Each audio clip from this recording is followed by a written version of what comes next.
It might cause pressure on the dam. So in doing this, the first exercise was carried out on 15th of September 2023, and the second one happened on October 12th. And why the second one is all in the news is because there were excess inflow from the other basins that surrounds the dam, which caused a huge volume of water coming out from the dam, thereby causing flood all over the lower Volta basin from Mepe, Bato, and Asitwari and its surroundings. And this has caused a lot of people to evacuate from their homes, places they've known all their lives, or where their activities surround and all of that. And currently, is this lack of preparation or poor funding? I think it's poor planning, because I think this is not the first time that the Akosombo Dam has been spilled. This will not be the last. Yes. Planning stems from way before today. I'm sure when Nkrumah built the Akosombo Dam, he expected our local authorities who have been approving permits for buildings to know that there will be a time where you'd have to spill. The path of the spill, let's not build on those places. But as usual in Ghana, nothing works. That is the first part of the planning that was not done well. The second part of the planning that was not done well was the insisting people move out. Luckily, I think one thing that I personally I've been very happy about is there's been no casualty that has been recorded so far. Means the simulations that VRA says they were doing for over I think they started in July. So that tells you that VRA saw this happening way earlier than we did. Actually, this year, I personally think this year that we didn't have a lot of rains. But clearly, it's only in Accra. The regions have had rains. So they've been planning, if something like this happens, when we announce, this is what you should move to the higher ground. So I think that has saved us casualties, because normally this thing happens with casualties, so that is a good part. But the other part of the planning that I personally think that they could have done better was where the people stay, because the pictures you see on social media is sad. Like where the people are lodging, the classrooms, that's not the best place that we could have. I actually think if we had even done tents, like the refugee, get an open space and do tents that people live in, build temporary closet places, people would be actually safer than open classrooms. Because in those open classrooms, they are not separated by sex. They are put together with families, different families. So now different families are mixed together. We are talking about villages. The next thing we'll be hearing is abuse. Personally, we hope that personally, oh please, the risk is too high. That is the part of planning I didn't like. I think we could have done better. Probably come up with a place, a system, and I think NADMO should be able to do that. Another thing, like Ghana NADMO, Charlie, like the reaction time to staff, because classrooms. Why is classroom the meter points? Like seriously, I think even churches are even better, because the classrooms in the villages don't have mosquito nets, they don't have burglar proof, they don't even have mover blades, so they can regulate temperature. Can you imagine sleeping in an open space? All you have is roof over your head, mosquitoes, wind, breeze, and there's pregnant women there are toddlers in there are children in there are aged. Like all these people, all the three types of people have been pregnant women, toddlers, which are children, and then aged, all have health conditions that weather can easily worsen. So when it comes to that part, I think we failed. Mr. Kois, VRA proud to this, said that they engaged the communities, took them through some training on how to evacuate during a time like this. And NADMO is also saying that the budget allocated to them is not what they asked for. So all of these things, would you say it contributed some level to we not experiencing these casualties, but rather what we have now is displaced people from their homes? Look, the first thing is you the entity who is inconveniencing a third party is the one responsible for how they evacuate. Okay, so as Aram said, you've allowed them to build in the path of the water, let's say, or close to the banks, so much that as there's spillage now, their livelihood is affected and their homes are affected. You are responsible for how they safely evacuate. You really can't train someone on safe evacuation when you haven't helped the person to get an alternative for where you are evacuating them from. Right. You know, when there's civil strife, when there's wars or ethnic violence, misunderstandings and all of that, you always see that it's a third party that comes in, or even disasters, it's a third party that comes in to ensure that the human beings and some of the property or whatever in that who are affected by the said disaster are properly evacuated. So you can't say that you trained them on how to evacuate. Extending that point, I've heard some politicians say that, oh, and this same comment was made when just around the same area, the people of Ketu South and all of that have been experiencing the periodic tidal wave disasters. When that happens, government says, look, you people know this always happens, so simply relocate or move to another place, or just move your homes, your dwellings and all of that to another place. If it was that easy, they would have common sense. Nobody would want to stay in the path of a consistent disaster. They would have moved. That tells you that it's difficult for them to do, either for sentimental reasons or because they don't have an alternative. So you, the person putting them in that situation, is responsible for evacuating them. The training is not enough. That's the first thing.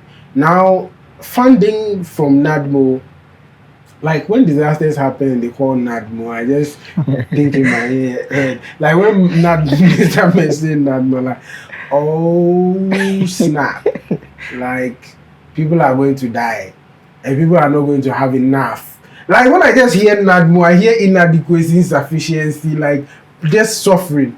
Another institutional failure. No, not even towards NADMO. Okay. But the mention of NADMO in a disaster situation, that is supposed to bring a sense of comfort. I expect to hear that 20 people are giving one sardine to share, which is exactly what's happening now. Like when floods happen, all they give them is one mattress and a pill. Like the relief items don't even make sense. Like it's like you are hungry and then they bring you shoe. Like, are you supposed to boil the shoe or what's good? That's the disconnect. Right.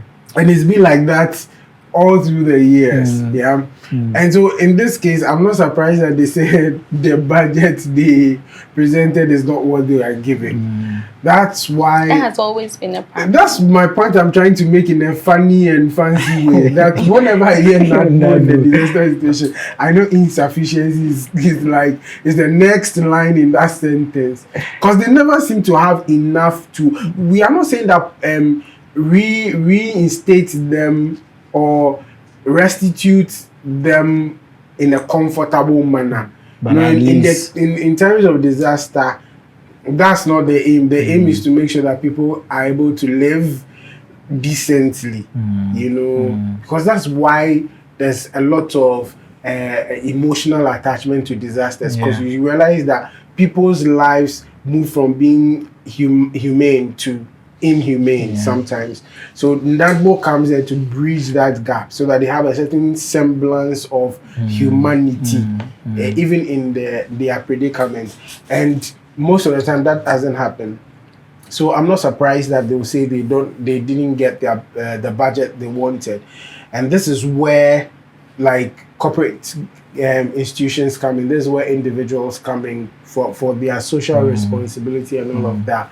This is a community you sell to, you know. So without them, basically, you don't have a business. So this is where that social part of your existence as a business or responsibility you have to community comes to play.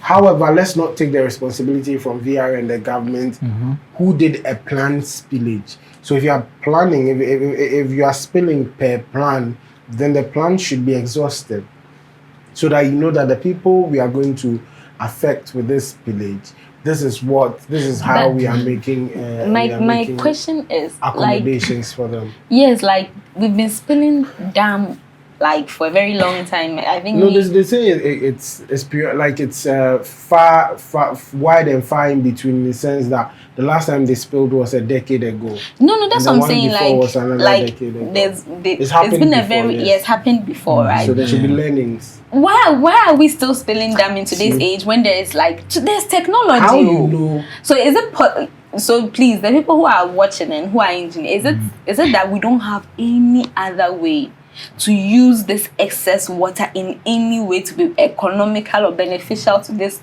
country? So the technical thing the engineer said was, you see, a dam basically is an entrapment of water. It's just like how you build a tank in your home.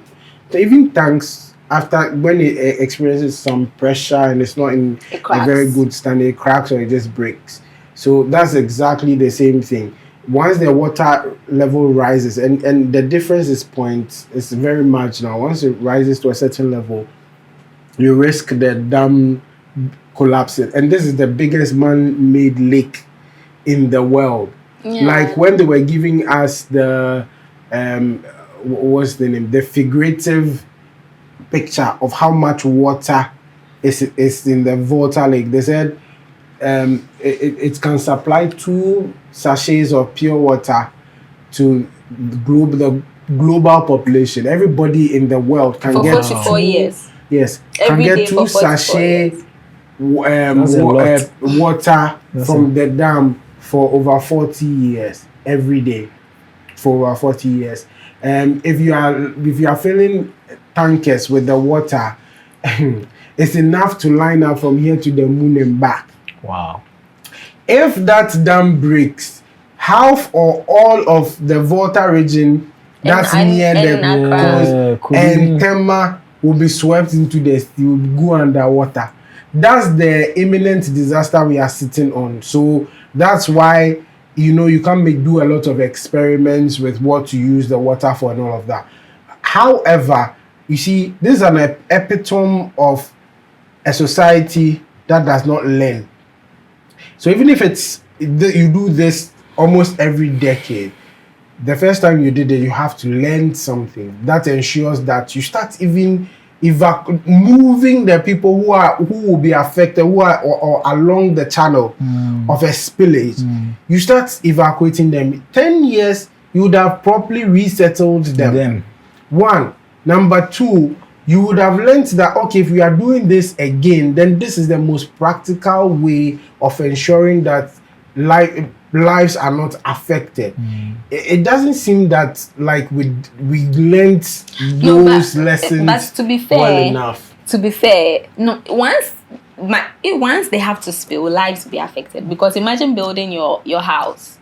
People have 3-bedroom houses, 2-bedroom houses. That's what I'm saying. Like 10 years ago, so the policy changed. So the people who were there, I'm sure the population was not that this big in 20 whatever, and the one before, the first one was in 92. Definitely, that's the one I remember. So that is the one that affects policy from then on. That okay, we don't allow people build in this, or this community is not a very inhabitable community. It's not just the pathway. Like when you look at the Mepe town, I think the Mepe town is underwater now. Like you look at the buildings, second floors are being covered in water. So like if you have a property in that town, like you've lost it.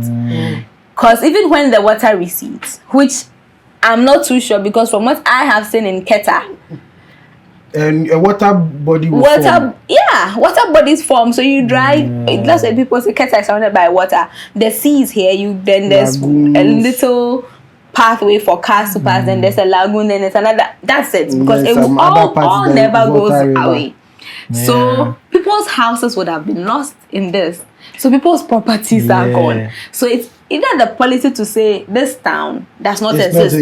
Not inhabitable. We are cancelling this And town now we are off, moving, and we are moving anybody. So if you come from Mepe, know that your town Or Mepe you doesn't say exist. that this is the right way we evacuate if we have to spill. And after the spillage, this is what we do. There's a part of geography that's about landforms and and then there's the one about human beings.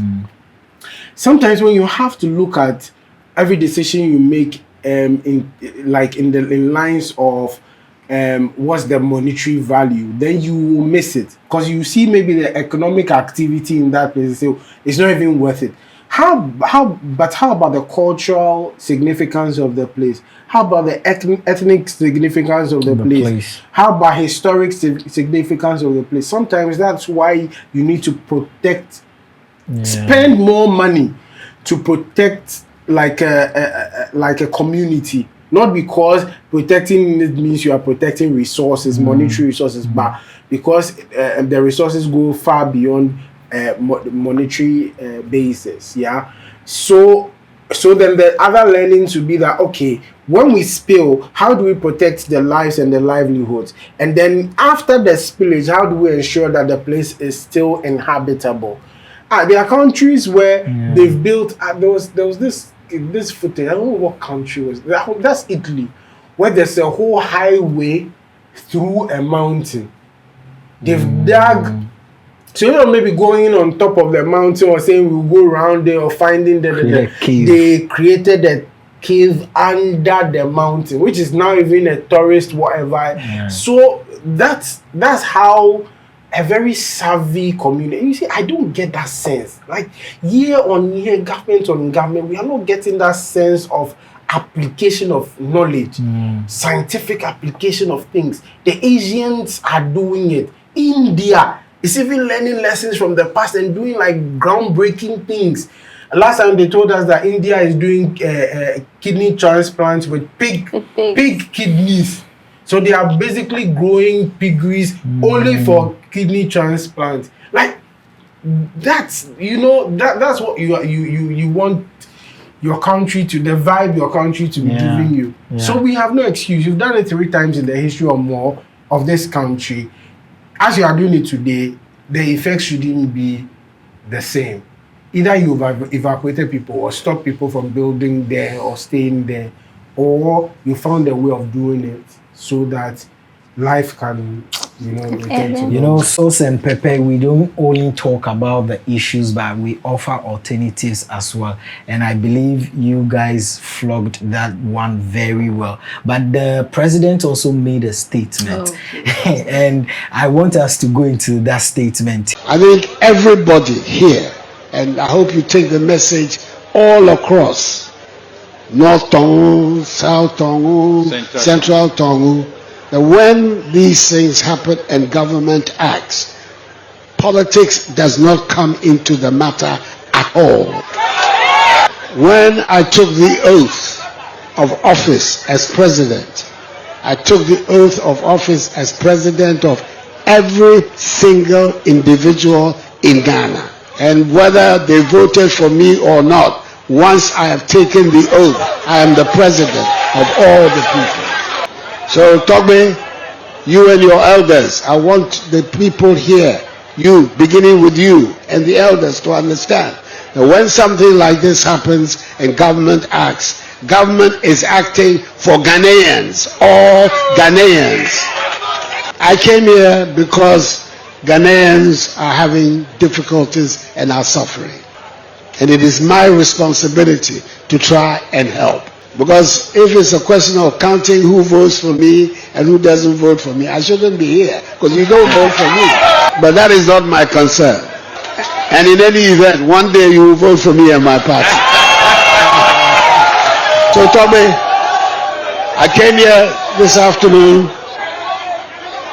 to express my sympathies and to commiserate with all the people of Mepe and the area. He said that when he took the oath for the office of the president, his duty was to work for all Ghanaians, and that if it were about voting, he wouldn't be here because they don't. The people of Volta region don't vote for him. For once, I think he meant well, but it was unnecessary. Right. That's all I would say. He meant well in the sense that he's the president for all. He's here no matter what. But I don't think that was the time and place for that. Like people's houses and livelihoods, people have been displaced. People don't know what their next 3 months are. Right. They can't even plan.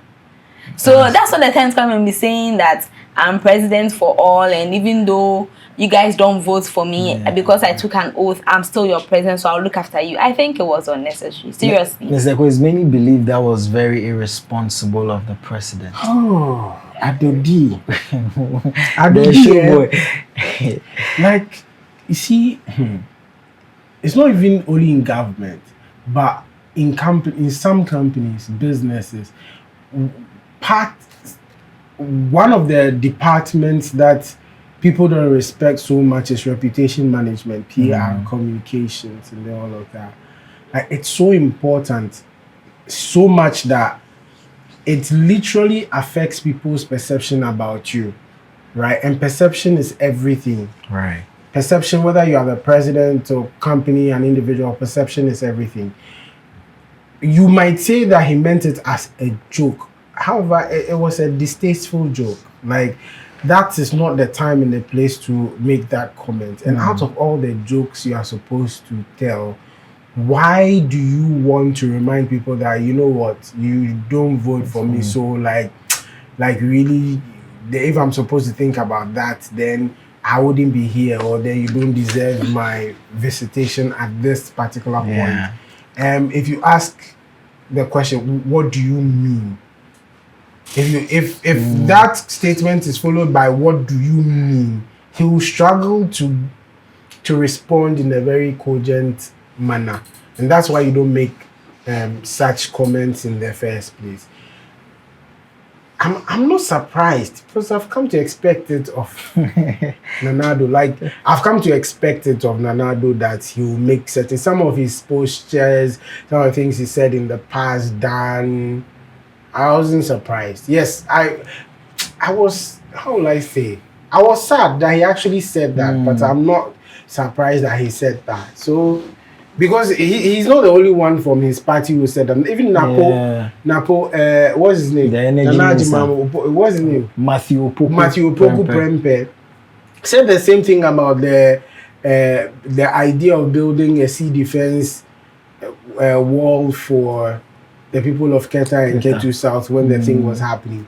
It was like, well, if they build that for them, then every other region, every other region in Ghana should also fight for one thing or the other, because basically he thinks that the other regions also deserve that investment, and that's not only the people of the Volta region. And literally, we are not talking about normal development. We are not talking about normal infrastructure. We are talking about infrastructure to curb a disaster. You know, this is like in fact, the town is half gone. Yes, life and death matter for some people. So this is not the first time literally that has been. And then during the tidal wave disasters, none of them even visited the place. You know, in that same week, there was a gas explosion at Apieti, and then the vice president flew a chopper to the place. So you get. So I'm not surprised. This is what we voted for. We are getting the dividends of it. It's as simple as that. Well, you heard us. We tabled some few alternatives. Let us also know what you think. What suggesting you're making. Yeah, but before we go, so we've said a lot about it, our poor planning, but as it's happened already. So there are a number of foundations out there helping the victims of this. So please, again, let's support with your small 100 cedis, 1,000 cedis, 100,000 cedis. I know people are doing wonders. Yeah. So one that I'm following keenly is the City FM Foundation. They are doing something nice there. So if we can all join and support, let's support. So because seriously, I can't imagine that happening to me. Not knowing. Like, you don't have a place to sleep. Like, and people's roofs, right, are underwater. So, which I am not too sure the water will recede, but maybe it will recede. Maybe it takes 6 months. If it finally recedes, that's it. It's condemned. Images are very disturbing. And even the integrity of the building. Yeah, and then there are caves. You see, when you're a country that doesn't think properly, sometimes nature just plays a little joke on you. Yeah. So we've been talking about this KVIPs, this like the toilet. How do I even put it? Hygiene is it whatever? Amenities, facilities, all of that. Yeah. And we don't listen. Standards. And you see, all these places have municipal assemblies, so you uphold some standards. Local assemblies uphold some standards. By now in Ghana, people should have enclosed toilets. They should have decent toilets. You allow people to do KVIPs and things, then you come and spill this dam that literally No, but you know when you think about it, you should be worried because that river is flowing into the sea because of the mixture. If you've been living in Accra and buying fish from Accra, your system is used to it. Because for over 30 years, you have been discharging all fecal matter from Accra into the sea, and you just 2 steps away, there's a fish market there. But you know, mortuaries, like hospitals are also underwater. So mortuaries, people's dead bodies are underwater. They've been catching big fish. In fact, the fishes from that side, they are very big. Like aside all things, it's gonna spill over to other regions. Accra would be one of them, which is the health issues. The health issues that the experts are talking about or are foreseen coming. They need to start putting in some serious measures to prevent and contain them, because what are there? Cholera is there, diarrhea is there. Like the water. I really agree with you. I mean, it's a risk. I mean, you can't say you are not bothered because you are not, because one way or the other it will touch you. That's one thing about humanity. I was in Mepe some few months back where we were shooting a series, and I tell you, Mepe is a very beautiful place, and it would really hurt to see that this place is being destroyed by water that is not going to recede anytime soon. It will take a while. It's really heartbreaking. So we are calling on and they've not finished spilling. No. Yes. If the levels go up, because there's still more rain. They will still expected. And Mepe is a very beautiful place, and this is not a place. It's not just Mepe though. So some people don't come and tell you. My town is also they are very Lower Volta. Yeah, very beautiful places, and we don't want these places to be destroyed or would not longer exist because of this spillage. So please, anyone who can help. Please, Emmanuel's hometown does not exist anyway. Please make sure you can leave your he has to go under the sea to find it. You find my ancestral home. It's sad. It's been chopped by the This sea. shouldn't happen to anyone. and you know, it can happen to anyone too at the same time. So if you're in a position to help, please do so. And Soso and Pepe would also follow the story keenly and give you an update of all the happenings. Till then, we'll be back next week. Let's go.